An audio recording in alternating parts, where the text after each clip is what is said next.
नमस्कार। आज हम हिंदी भाषा की छठी कक्षा की पाठ्य पुस्तक अभ्यास सागर के पाठ 4 पुरस्कार के अभ्यास के प्रश्न करेंगे। यह पाठ जो है सर्वनाम व उसके भेदों पर आधारित है। तो आइए इस पाठ के प्रश्न शुरू करते हैं। अगर वीडियो आपको अच्छा लगे तो कमेंट करके ज़रूर बताइएगा और वीडियो को लाइक भी कर दीजिएगा। हमारा जो पहला प्रश्न है वह इस अनुच्छेद पर आधारित है। तो पहले हम ये अनुच्छेद देखते हैं। सत्यपाल और चंचल की सारी बात को उनके एक शिक्षक सुन रहे थे। सत्यपाल की सच्चाई देखकर वह गदगद हो उठे। उन्होंने सत्यपाल की पीठ ठोकी और कहा, शाबाश शाबाश बच्चे, तुम्हारी सच्चाई से मुझे बहुत प्रसन्नता हुई। आज के बाद तुम्हें अखबार बेचने के लिए दौड़ धूप नहीं करनी पड़ेगी। मैं तुम्हें विद्यालय की तरफ से 1000 रुपये मासिक छात्रवृत्ति दिलवाऊंगा। सत्यपाल ने विनम्र भाव से कहा, गुरुजी, आपकी इस कृपा के लिए बहुत बहुत धन्यवाद। अब ऊपर दिए गए अनुच्छेद में से संज्ञा शब्द छांटकर लिखिए। संज्ञा शब्द हमें यहाँ पर छांटकर लिखने हैं। संज्ञा शब्द आप जानते हैं किन्हें कहते हैं? जो शब्द किसी भी वस्तु, व्यक्ति, गुण, भाव, स्थिति का परिचय कराते हैं उन्हें हम क्या कहते हैं? संज्ञा कहते हैं। या किसी भी व्यक्ति, वस्तु, स्थिति या गुण के नाम को संज्ञा कहा जाता है। संज्ञा का पर्याय ही होता है, दूसरा पर्याय ही है नाम। किसी भी व्यक्ति, वस्तु, प्राणी का नाम। ठीक है। तो ये देखिए यहाँ पर सत्यपाल, चंचल, ये क्या है? संज्ञा शब्द है। बच्चे भी संज्ञा शब्द है। गुरुजी, शिक्षक, सच्चाई, अखबार, विद्यालय, पीठ और रुपए, ये सभी क्या हैं? संज्ञा शब्द हैं जो हमने इसी अनुच्छेद में से छांटकर लिखे हैं। अब आगे देखते हैं अगला प्रश्न। नीचे दिए गए वाक्यों में मोटे काले शब्दों का प्रयोग किन संज्ञा शब्दों के लिए हुआ है? पहला वाक्य देखते हैं। सत्यपाल और चंचल की सारी बात उनके एक शिक्षक सुन रहे थे। अब इसमें, इस वाक्य में जो ये उनके शब्द है, ये किसके लिए प्रयोग में हुआ है? तो वो सत्यपाल और चंचल के लिए प्रयोग हुआ है। सत्यपाल और चंचल के लिए। अब अगला वाक्य है, सत्यपाल की सच्चाई देखकर वे गदगद हो उठे। अब ये शब्द किसके लिए प्रयोग हुआ है? उनके शिक्षक के लिए, सत्यपाल के शिक्षक के लिए। उन्होंने सत्यपाल की पीठ ठोकी। किसने? शिक्षक ने। उन्होंने शब्द किसके लिए प्रयोग में हुआ है? शिक्षक के लिए। आज के बाद तुम्हें अखबार बेचने के लिए दौड़ धूप नहीं करनी पड़ेगी। अब ये तुम्हें शब्द किसके लिए प्रयोग में हुआ है? सत्यपाल के लिए। मैं तुम्हें विद्यालय की तरफ से छात्रवृत्ति दिलवाऊंगा। अब इसमें ये मैं और तुम्हें, ये किसके लिए प्रयोग में हुआ है? मैं हुआ है शिक्षक के लिए और तुम्हें शब्द हुआ है प्रयोग सत्यपाल के लिए। तो अब देखते हैं, जो शब्द संज्ञा शब्द के स्थान पर आते हैं उन्हें सर्वनाम कहते हैं। सर्वनाम का अर्थ होता है सबका नाम, अर्थात जो शब्द सबके नामों के स्थान पर प्रयुक्त होते हैं या हो सकते हैं उसे सर्वनाम कहते हैं। और दूसरे शब्दों में हम ऐसे कह सकते हैं कि संज्ञा के स्थान पर प्रयुक्त होने वाले शब्द सर्वनाम कहलाते हैं। ठीक है। जैसे सत्यपाल और चंचल के ये संज्ञा शब्द हैं, इनके लिए उनके शब्द प्रयोग में लाया गया और उनके शिक्षक के लिए ये शब्द प्रयोग में लाया गया। ठीक है। तो ये क्या है? ये उनके, वे, उन्होंने, तुम्हें, मैं, तुम्हें, ये सब क्या है? सर्वनाम शब्द हैं। अगला प्रश्न, उचित सर्वनाम शब्द द्वारा नीचे दिए गए वाक्यों को पूरा कीजिए। मधु ने कहा कि डैश कल शहर जाएगी, कि वह कल शहर जाएगी। मधु ने क्या कहा कि वह कल, यानी मधु के लिए वह शब्द प्रयोग हुआ है। मनोज ने देखा कि डैश मित्र मैदान में खेल रहे थे। मनोज ने देखा कि उसके मित्र मैदान में खेल रहे थे। अब ये मनोज संज्ञा शब्द है और उसके सर्वनाम शब्द है और ये मनोज के लिए ही प्रयोग में हुआ है। रमेश के पिताजी ने डैश पतंग दिलवाई। रमेश के पिताजी ने उसे पतंग दिलवाई। ये उसे शब्द किसके लिए प्रयोग में हुआ है? रमेश के लिए। रमेश क्या है? एक संज्ञा शब्द और उसे क्या है? सर्वनाम शब्द। डैश मंजरी को प्रथम आने पर बधाई दी। उसने मंजरी को प्रथम आने पर बधाई दी।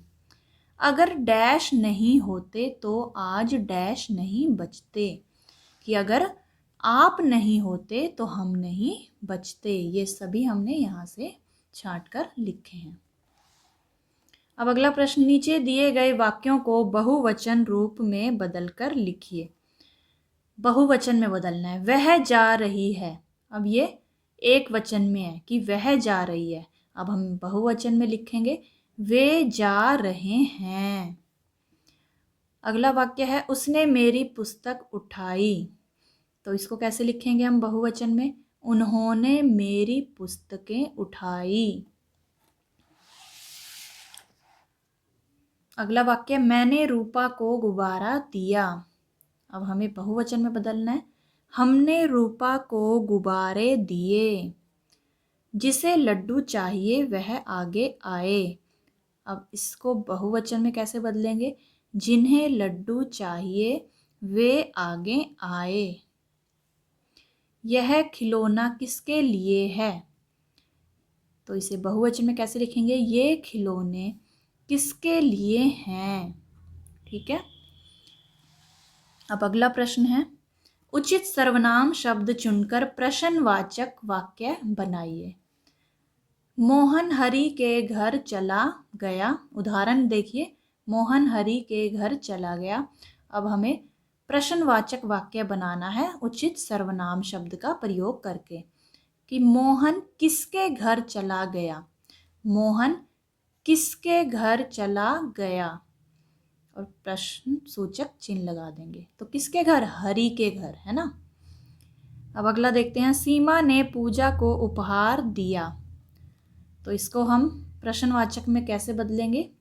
प्रश्नवाचक वाक्य में सीमा ने किसे उपहार दिया। ठीक है। अगला है, दरवाजे पर अमर खड़ा था। इसे हम प्रश्नवाचक उसमें कैसे बदलेंगे वाक्य में? दरवाजे पर कौन खड़ा था। दूध में मक्खी गिर गई। दूध में क्या गिर गया। यह चाबी सोनम की है। तो प्रश्नवाचक वाक्य में बदलेंगे हम इसे, यह चाबी किसकी है। रश्मि ने फिल्म देखी। किसने फिल्म देखी। ये प्रश्न सूचक वाक्य में हमने बदला इसे, किसने फिल्म देखी। तो उत्तर क्या मिला? रश्मि ने फिल्म देखी। अब आगे समझते हैं सर्वनाम के भेद। सर्वनाम की परिभाषा हम समझ चुके हैं कि संज्ञा के स्थान पर प्रयुक्त होने वाले शब्द सर्वनाम कहलाते हैं। अब हम सर्वनाम के भेदों के बारे में पढ़ेंगे। सर्वनाम के 6 भेद होते हैं। पुरुषवाचक सर्वनाम।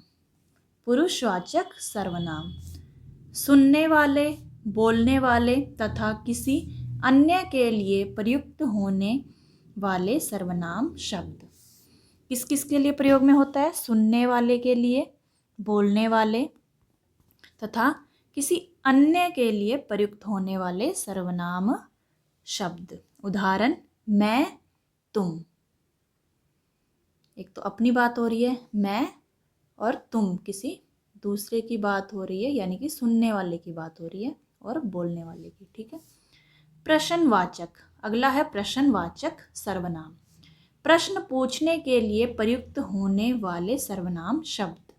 उदाहरण कौन, क्या। अनिश्चयवाचक सर्वनाम, तीसरा भेद है अनिश्चयवाचक सर्वनाम। जिन सर्वनाम शब्दों से किसी निश्चित वस्तु व्यक्ति का बोध न हो उसे क्या कहेंगे, अनिश्चयवाचक सर्वनाम। उदाहरण कोई, कुछ।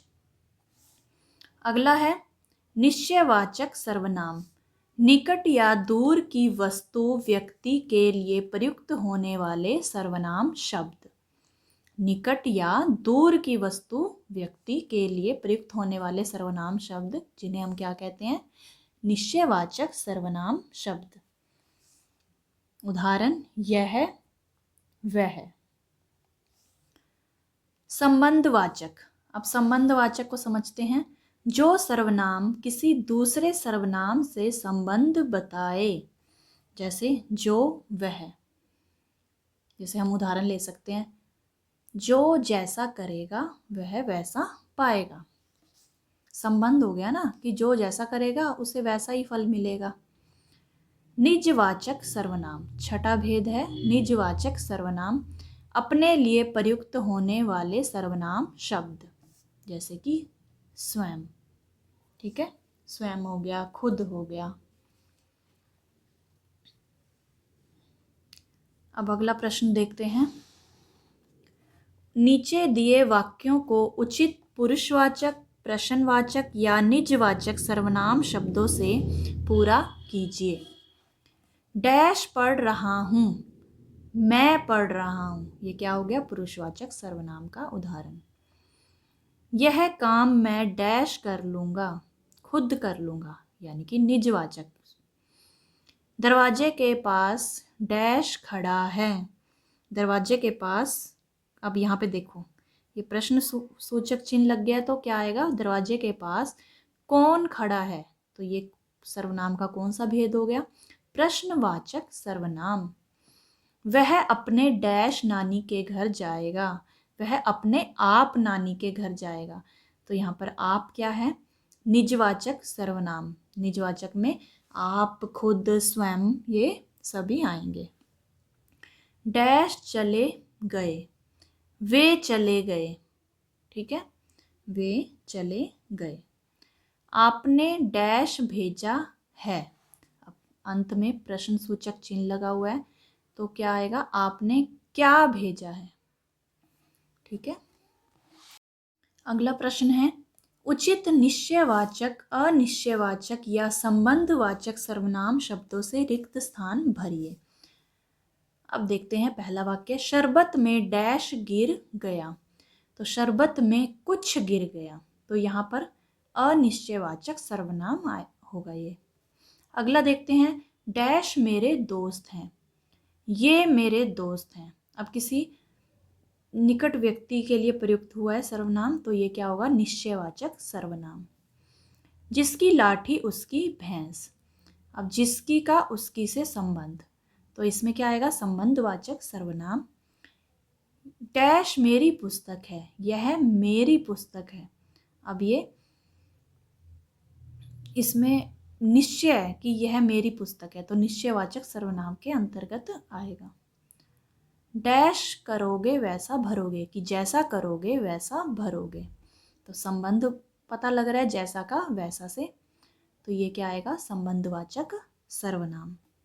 अब अगला प्रश्न है हमारा, आओ दोहराएं से संबंधित। नीचे दिए गए शब्दों में अनुस्वार यानी बिंदु अथवा अनुनासिक यानी कि चंद्र बिंदु चिन्ह लगाइए। अब देखिए, ये जितने भी ये शब्द दिए गए थे, हमने उचित स्थान पर ये बिंदु और अनुनासिक का यानी कि चंद्र बिंदु का प्रयोग किया है। बिंदु यानी कि अनुस्वार और चंद्र बिंदु यानी कि अनुनासिक। तो यहाँ पर च के ऊपर आएगा बिंदु, चंचल, पाँव में चंद्र बिंदु आएगा, मुंह में भी चंद्र बिंदु आएगा, सैकड़ों में भी यहाँ पर भी बिंदी आएगी और सैकड़ों के बाद यहाँ पर भी बिंदी आएगी। परंतु में र के ऊपर बिंदी आएगी और पहुँच में यहाँ पर चंद्र बिंदु का प्रयोग होगा। अब अगला प्रश्न है, नीचे दिए गए वाक्यों में मोटे काले शब्दों के विलोम शब्द खाली स्थान में भरकर वाक्य पूरे कीजिए। अब ये जो मोटे काले शब्द दिए गए हैं ना, हमें इनके विलोम शब्द खाली स्थान में भरने हैं, यानी कि उल्टे शब्द। सत्यपाल एक निर्धन बालक था और सोहन डैश बालक। अब निर्धन का क्या होता है? विलोम, धनवान। सत्यपाल तो अखबार बेचना चाहता था मगर लोग बारिश में डैश नहीं चाहते थे। अब बेचना का विलोम क्या होगा? खरीदना। सेठ जी ने केवल एक व्यक्ति को ही योग्य पाया, बाकी सभी को डैश। अब योग्य का अयोग्य होएगा, विपरीत। योग्य का अयोग्य। राहुल का निशाना तो चूक गया मगर रवि का निशाना तो डैश था। चूक का अचूक, कि राहुल का निशाना तो चूक गया मगर रवि का निशाना तो अचूक था। अगला प्रश्न, नीचे दिए गए शब्दों के लिंग बदलकर लिखिए। लिंग परिवर्तन, स्त्रीलिंग को पुल्लिंग में या पुल्लिंग को स्त्रीलिंग में बदलना है। गुणवान, गुणवान का क्या होगा? गुणवती। अभिनेता, अभिनेत्री। सम्राट, सम्राज्ञी। विद्वान, विदुषी। तो बच्चों, ये थे पाठ 4 पुरस्कार के अभ्यास के प्रश्न। आशा करती हूँ आपको सभी प्रश्न अच्छे से समझ में आ गए होंगे। तो मिलते हैं अगली वीडियो में, तब तक के लिए नमस्कार।